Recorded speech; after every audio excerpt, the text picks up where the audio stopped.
Vi har flere store stjerner på besøk her i kveld. Aurora Aksnes er en av våre aller største internasjonale popstjerner. Og i kveld så er hun her sammen med to av sine aller viktigste samarbeidspartnere, nemlig storesøstrene Victoria og Miranda, som er henholdsvis fast sminkør og kostymedesigner for Aurora. De er på vei inn, men først så skal dere få se noen glimt av det de tre søstrene har skapt sammen.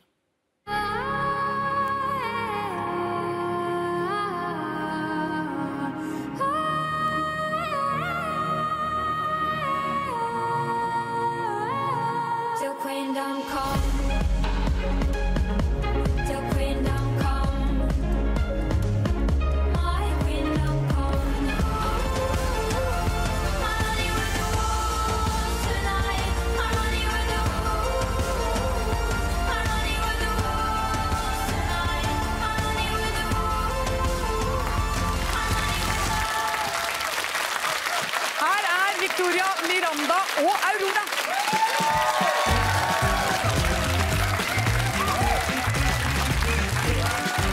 Hei!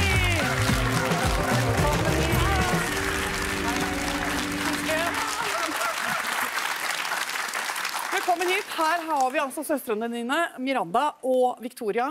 Aurora, utrolig koselig å ha dere her, alle tre. Å, det er veldig kjekt.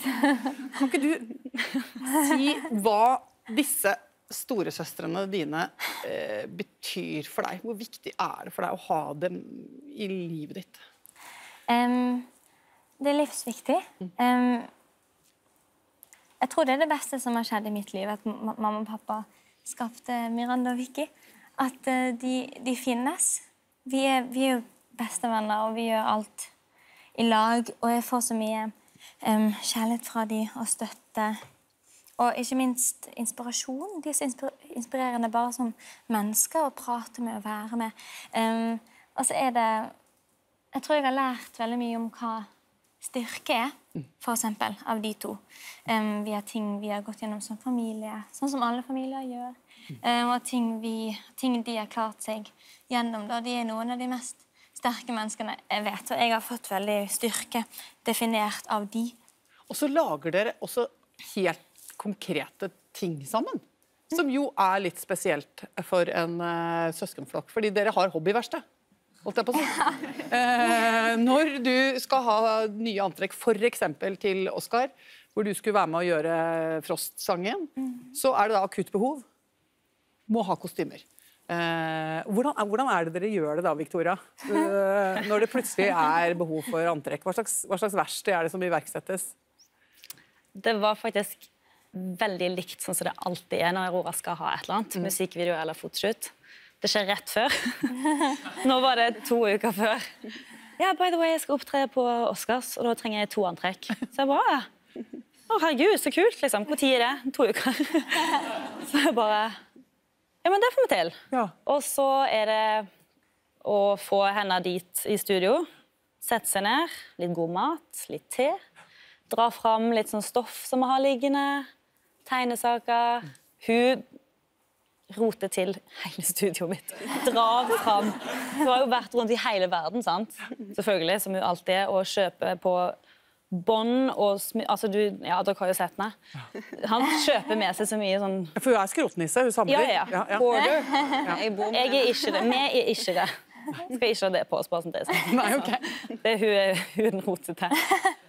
Og liksom, kan vi gjøre noe med dette, og kan vi gjøre noe med dette, så er jeg sånn, kan vi sette oss ned og begynne å tegne først.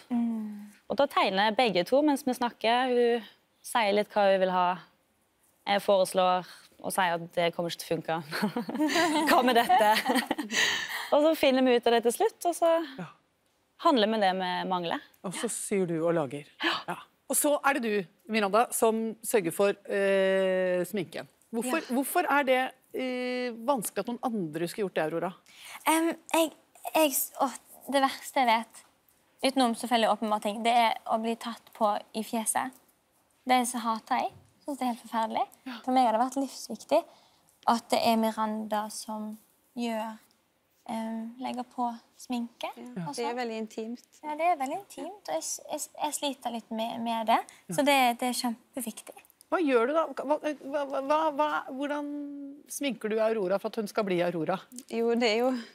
Hun har jo aldri likt å ha masse sminke på seg, først og fremst. Og det er veldig viktig at hun får være seg selv oppi alt. Og jeg var jo nyutdannet når hun begynte, og da er det jo veldig lett for at man har lyst til å legge på litt ekstra, eller vise hva man kan, og ja. Men jeg skjønte jo fort at det var jo ikke det jeg skulle her. Det var jo det å få deg fram, og du skal være deg selv. Som er veldig spesielt, Ja. for det er veldig sjeldent å finne som altså veldig ung artist, noen som virkelig hører, spesielt i make-up-bransjen. Du er som mye rom der til å vokse og finne ut av ting. Så var det jo, i stedet for å ha den her skjønnhet, at vi fokuserte på det, så fokuserte vi mer på det kunstneriske, så gikk vi litt mot det da. Og det har vi jo på en måte skapt sammen. Så, og du har jo alltid vært veldig opptatt av kroppsmaling, og det mot det urmennesket, og ja. Så da lagde vi begynte jo med de prikkene.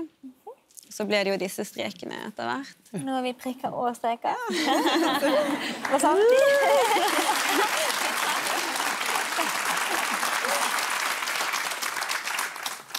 Dere har jo kjent Aurora hele livet. Og så er dere en god del år eldre enn henne. Hva slags liten jente var Aurora? Du som er da store søstre. Hvordan var hun? Hun hadde veldig mye energi og var veldig sprudlende. Veldig sånn... Hun likte å være ute masse, og litt sånn guttejente egentlig. Lekte masse ute i skogen. Hun kunne være vekke i mange timer og leke. Men hvor var det, altså, hvis dere lette etter Aurora, hvor var hun hen? I skogen. I skogen. I skogen? Ja. Og mamma de hadde en sånn bjelle utenfor døra. Så de ringte henne sånn seriøst hjem. Nå Som er en det liksom middag. ku eller et eller annet dyr. Så.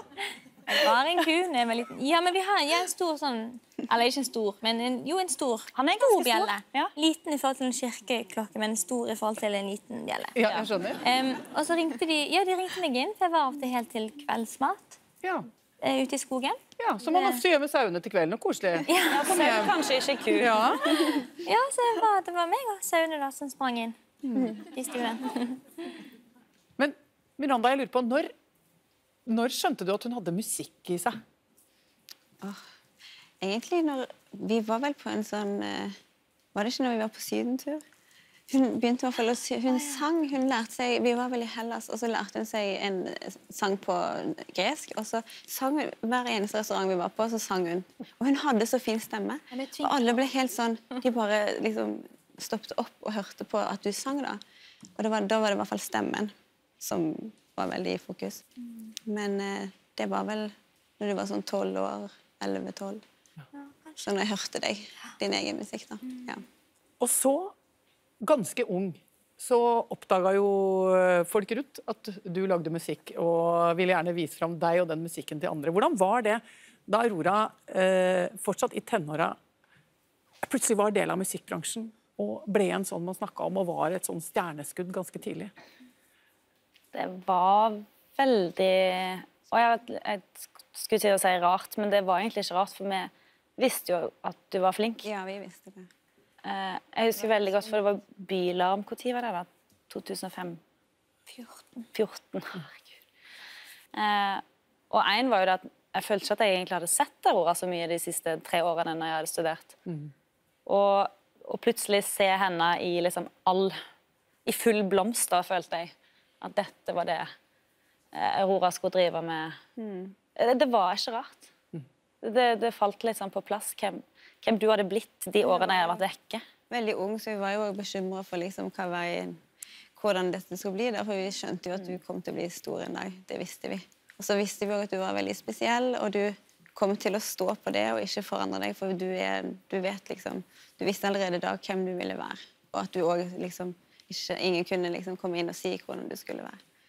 Og det var jo også litt sånn, hvordan ville også folk ta imot deg, ja, både i bransje, og hvordan vil de forstå deg, Ja. Ble du bekymret av det? Ja, litt. Hvorfor det? Nei, bare fordi at vi ville beskytte deg, og at det er jo så mye så motgang man kan få, så ja. Når man er litt annerledes. Ja, når man er litt annerledes. Så. Jeg tror vi alltid har hatt den bekymringen, for at hun har alltid gledet seg rart. Det er ikke en ny greie. Så vi hadde jo, jeg tror nesten vi hadde en liten samtale med henne, eller om mamma di, eller et eller annet, når du var, liksom, gikk på barneskolen. For vi var så redd for at du skulle bli mobba på grunn av klærne på et tidspunkt, for det ble veldig rart innimellom. Nå har det jo gått veldig bra med Aurora. Hvordan er det som storesøstre å se hva hun har blitt og hvor hun er i dag, Victoria? Jeg synes veldig mye er ganske naturlig, for jeg synes jo hun er fantastisk. Og nå da, er det stolt av henne? Når Oscar skjedde, da var jeg litt sånn, ok, nå er vi i min verden. Dette forstår jeg hvor stort det er, for det er sånn, jeg vet jo ikke om sånne musikkpriser, og jeg vet ikke hvor stort det er. Men nå var jeg litt sånn, ok, fashion. Dette er gøy. Så det var kanskje den første gangen jeg kjente virkelig at det kriblet i magen. For alt annet er sånn, ja, men selvfølgelig. Selvfølgelig, liksom, du er jo fantastisk. Så du imponerer meg ikke. Ja, men jeg er så imponert fra før.